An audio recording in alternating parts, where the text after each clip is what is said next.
On to our other top focus. In an attempt to boost diplomatic ties with Africa, the Indian government has now decided to set up as many as 18 new Indian missions in the continent. India hopes to set up these missions by 2021 and hopes that this will help in deeper cooperation with Africa. The move is also keeping in mind the Indian diaspora there. Remember, China is a big player in the African continent. The Indian move will surely be seen in the context of this larger geostrategic plan.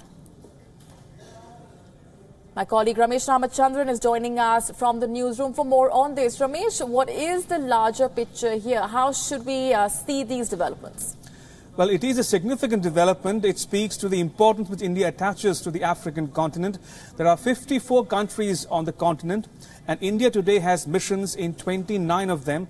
So with the addition of 18 new missions over the next 4 years, that is till 2021, the number will rise to 47, which means almost every country on the continent will be covered, will have an Indian mission there. So it is significant development, and it speaks to the importance India attaches to its relations with Africa.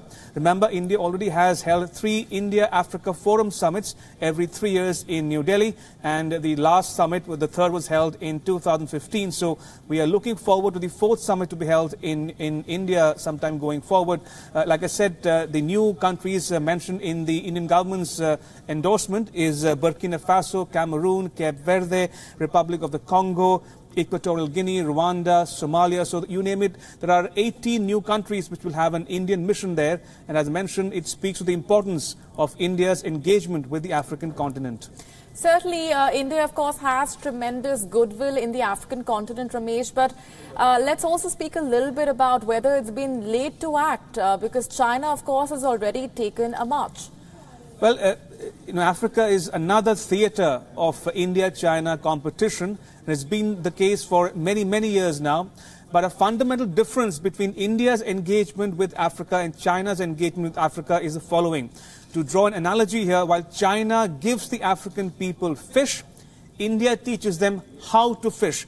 In other words, India is investing in the African people themselves, capacity building, giving them scholarships, education, and India is acting at the invitation of the African governments, not unilaterally imposing themselves on those governments there, like China does. China is indulging in checkbook diplomacy. In other words, it is spending, and the threat is of falling into a debt trap on the part of the African countries. So India enjoys enormous goodwill because India has been there a long time on the African continent doing people-to-people ties, trade, investments, education, healthcare. So India is seen as a big player in Africa. But yes, obvious comparisons with China are always drawn in this case.